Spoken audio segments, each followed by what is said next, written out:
మనిషికి కావాల్సింది మూడే మూడురా. 1 తిండి, 2 సుఖం, 3 డబ్బురా. తినమ్మా.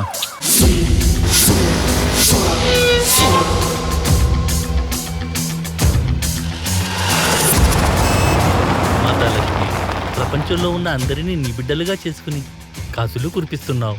ఆ బిడ్డల్లో నన్ను పెద్ద బిడ్డగా చూడు తల్లి. ఇక్కడ మేమంతా కష్టపడుతున్నాం, అయినా ఆదాయం మీదే ఎక్కువ ఉంది. మన బతుకులు ఎంతేరా మారవు. కొన్నిసార్లు తెలివైనడు కూడా దొరకని దారులు తెగించినోడికే దొరుకుతాయి.